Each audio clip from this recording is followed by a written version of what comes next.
வணக்கம். இன்றைய மாவட்ட செய்திகள். சென்னை ராஜீவ்காந்தி அரசு ஹாஸ்பிட்டலில் சிகிச்சை பெற்று வரும் இந்திய கம்யூனிஸ்ட் கட்சியின் மூத்த தலைவர் நல்லக்கண்ணு உடல்நலம் குறித்து சுகாதார அமைச்சர் சுப்பிரமணியன் விசாரித்தார். அரசியல் இயக்கங்களைச் சேர்ந்த முன்னோடி பெருமக்களுக்குமான ஒரு வேண்டுகோள்.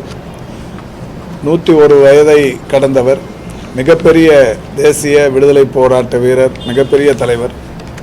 அவருக்கு இப்பொழுது தேவையே இந்த தீவிர சிகிச்சை அளிக்கும் நேரத்தில் தனிமையும் அவருக்கு பெரிய அளவிலான பாதுகாப்பும் தான்.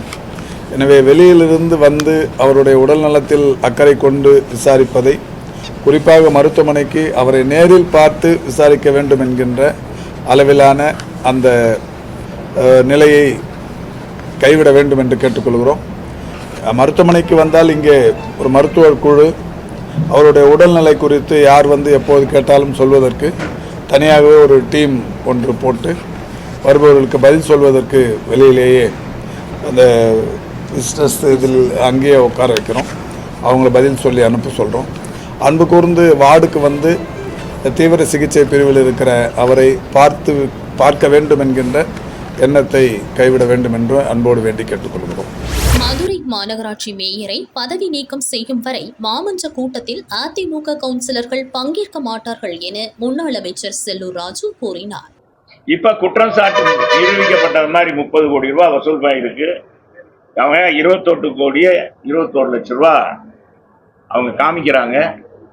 ஆனா நேற்று வரைக்கும் பார்க்கல, அது முதல்ல வரைக்கும் நிச்சயமாக அது இன்னும் கூடும் என்று சொல்லியிருக்காங்க.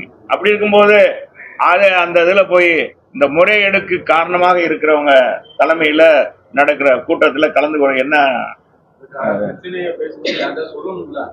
யார்கிட்ட சொல்றது? ஏங்க, மக்கள் பிரச்சனை கவுன்சிலர்கிட்ட தான், ஆணையாளர்கிட்ட தான் முறையிடணும். ஆணையாளர்கிட்ட முறையிடுறத இது என்னங்க, நாட்டுக்கு என்னங்க ஒரு வினோதமானது இல்லையா? ஏன்னா கணவர் குற்றம் சாட்டப்பட்டான், கைது பண்ணப்ப அந்த மேயரே தொடர்றது இது என்னங்க? அது சரியான நீதிக்கு புறம்பானது. இன்னமும் அவங்க பிடிவாதமா நாங்க மேயரை வச்சிருப்போம்னா, ஏங்க இது கை புண்ணுக்கு கண்ணாடி தேவையான்னு கேட்பாங்க.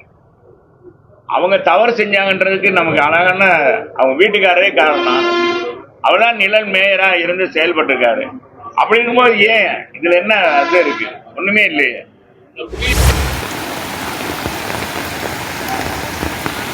நீலகிரி மாவட்டம் பந்தலூர் மற்றும் சுற்றுவட்டார பகுதிகளில் கடந்த 2 நாட்களாக தொடர்ந்து மழை பெய்து வருகிறது. நேற்று மதியம் வரை பந்தலூரில் 95 மில்லிமீட்டர் மழை பதிவாகி இருந்தது. மழையின் காரணமாக பள்ளி மாணவர்கள் மற்றும் தொழிலாளர்கள் மிகவும் சிரமப்பட்டனர்.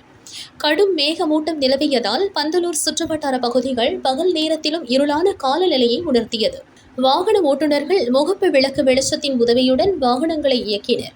கர்நாடகா மற்றும் தமிழகத்தின் பல்வேறு பகுதியில் இருந்து கோழிக்கோடு செல்லும் வாகனங்கள் தாமரைச்சேரி வழியாக செல்ல முடியாத நிலையில் பந்தலூர், நாடுகாணி, நிலம்பூர் வழியாக சென்றதால் வாகனங்கள் ஊர்ந்து செல்லும் நிலைக்கு தள்ளப்பட்டன.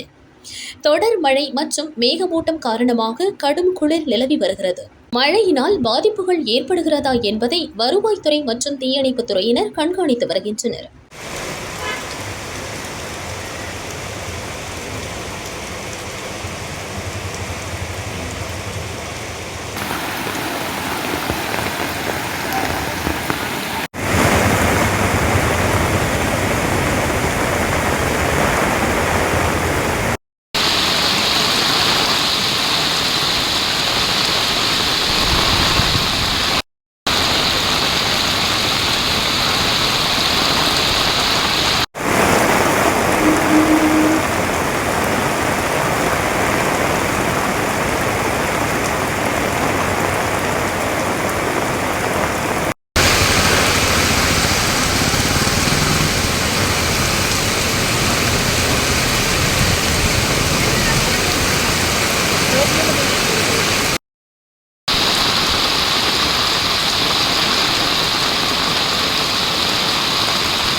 காவாய் காவாய் இருக்கு.